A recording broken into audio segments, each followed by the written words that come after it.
बिस्मिल्लाहिर्रहमानिर्रहीम। अस्सलाम वालेकुम नाज़रीन, मैं उम्मीद करता हूँ कि आप खैर वफ़ियत से होंगे। आज की बड़ी अहम वीडियो है। इसमें हम उन बातों का ज़िक्र करेंगे जिनकी वजह से जो मर्दाना कमज़ोरी है वो ठीक नहीं होती।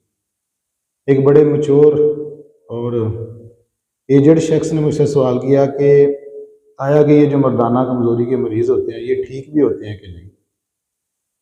तो मैंने इस बात से अंदाज़ा लगाया कि यकीनन इनको कोई मसला हुआ होगा, लेकिन शायद ये रिकवर नहीं हो सके, इसलिए इन्होंने ये सवाल किया है।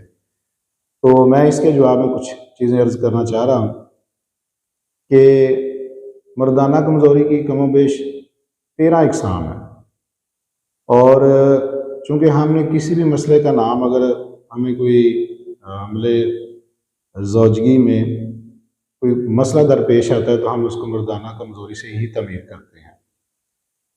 पहली बात तो यह है कि इसकी तशख़ीस बहुत ज़रूरी है। अगर तशख़ीस नहीं है तो इलाज नामुमकिन है।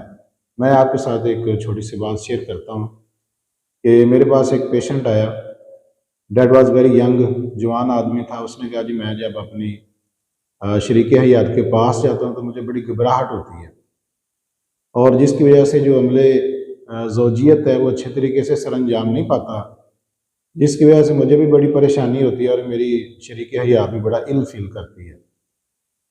तो यकीन जानिए मैंने उसे कोई ताकत की दवाई नहीं दी, बल्कि मैंने उसकी जो वो कह रहा था मुझे घबराहट होती है, हमारी हिकमत के अंदर हम उसको मुकव्वी बोलते हैं, मुकव्वी कल्ब, यानी कि दिल को ताकत देने वाली दुआ और ग़िज़ा मैंने उसे इस्तेमाल करवाई। और विद इन 2 वीक्स, 2 हफ्तों के अंदर अंदर अल्हम्दुलिल्लाह बाय ग्रेस ऑफ अल्लाह उसने कहा जी मैं बिल्कुल ठीक हो चुका हूँ। तो बात बताने का मकसद ये है कि पहले तशख़ीस बहुत ज़रूरी है कि रीज़न क्या है, वजह क्या है, कौन सा आर्गन जो है वो सही काम नहीं कर रहा। क्योंकि ये जो इंसान की मर्दाना ताकत होती है ये कोई एक सिंगल फंक्शन नहीं है, बल्कि ये बहुत सारे ऑर्गन के साथ इंटरकनेक्टेड है। इसमें इंसान का दिल भी शामिल है, उसका जिगर शामिल है, उसके गुर्दे शामिल है, उसका दिमाग शामिल है। तो ये सारी चीज़ों को देखना पड़ता है, तब जाके जो सही हम उसको डायग्नोज कर सकते हैं। और जब डायग्नोज हो जाएगा, प्रॉब्लम की तशख़ीस हो जाएगी, तो फिर इलाज करना कोई मुश्किल काम नहीं होता। दूसरी बात यह है कि हम अपनी हेल्थ के बारे में, अपनी सेहत के बारे में इतने केयरफुल नहीं होते जितना हमें होना चाहिए। हम लोगों की सुनी सुनाई बातों पर यकीन कर लेते हैं। इसी तरह एक पेशेंट मेरे पास आया, उन्होंने कहा जी हम दोस्तों, एक महफिल थी, उसमें हम बैठे हुए थे, एक दोस्त ने एक बड़ा नुस्खा शेयर किया बड़े दावे के साथ कि ये जनाबे वाला जो बंदा खा लेगा वो शेर बन जाएगा, घोड़ा बन जाएगा।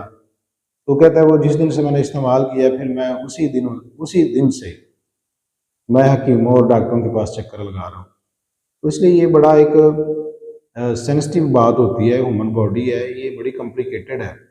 हर बंदा इसको नहीं समझ सकता और हर बंदा इसका इलाज भी नहीं कर सकता। लिहाजा आप लोगों की सुनी सुनाई बातों पर मत जाया करें, किसी हाज़िक़ तबीब से ही अपना इलाज करवाना चाहिए। तीसरी बात ये है कि ये इंसान जो है इसके बारे में बड़ा कॉन्शियस हो जाता है, वो ये सोचता रहता है कि मैं एक ही खुराक खाऊँ और मैं जनाब वाला बिल्कुल ठीक हो जाऊँ। हालांकि वो जो मर्ज़ होता है वो एक दिन में पैदा नहीं होता और ख़त्म भी एक दिन में नहीं होता। जितना क्रॉनिक है, जितना पुराना कोई मसला है, उसी हिसाब से उसकी रिकवरी में भी टाइम लगता है। लिहाजा जो सेक्स के पेशेंट होते हैं वो बड़े जल्दी में होते हैं कि हमें आराम नहीं आ रहा, वो एक खुराक लेते हैं, 2 लेते हैं, चंद दिन मेडिसिन खाई, दवाई खाई और फिर वो जो है अगले तबीब के पास चले जाते हैं, या फिर वो एलोपैथिक मेडिसिन के आदी हो जाते हैं। और एलोपैथिक मेडिसिन और हर्बल मेडिसिन का ज़मीन आसमान का फ़र्क है। एलोपैथिक मेडिसिन जितनी बॉडी के अंदर इम्यूनिटी होती है उसको खींच के वो वहाँ पे ले जाती है और जो फंक्शन परफॉर्म करवाना था वो करवा देती है, और उसके बाद ज़्यादा वीकनेस होती है, डे बाय डे डोज की मकदार बढ़ाना पड़ती है। तो जबकि हर्बल मेडिसिन का मामला कुछ और है, ये इम्यूनिटी को जनरेट करती है, इम्यूनिटी को पैदा करती है, फिर आगे डिलीवर करती है। ज़ाहिर इसके लिए टाइम चाहिए। तो जो मरीज़ है वो इतना वेट नहीं करता और जनाबे वाला वो ये कह देता है कि मुझे आराम नहीं आया। उसके अलावा ये क्योंकि कमर्शियल की दुनिया है, मैं भी अक्सर सोशल मीडिया पे देखता रहता हूँ, जनाबे वाला मुख्तलिफ़ किस्म की मजून और सफूफ उन्होंने बड़े अट्रैक्टिव और पुरकशिश अंदाज में पेश करते हैं कि मरीज़ जो है वो उनकी तरफ बिला अख्तियार मोल्ड हो जाता है या झुक जाता है, वो चीज़ों को ले लेता है। अब एक ही मेडिसिन से हर बंदे का इलाज तो नहीं हो सकता। आपने अक्सर देखा होगा कि एक ही जो प्रॉब्लम होती है, किसी को कोई मर्ज़ है, बीमारी है, तो मुख्तलिफ डॉक्टर के पास जाता है और हर डॉक्टर जो है, हर तबीब जो अलग अलग उसके लिए मेडिसिन तजवीज़ करता है। तो इसलिए सोशल मीडिया से तो इलाज बिल्कुल नहीं लेना चाहिए। मैं तो आपको यही एडवाइस करूँगा कि आप सिर्फ सोशल मीडिया से इंफॉर्मेशन लें, ट्रीटमेंट हरगिज़ ना लें।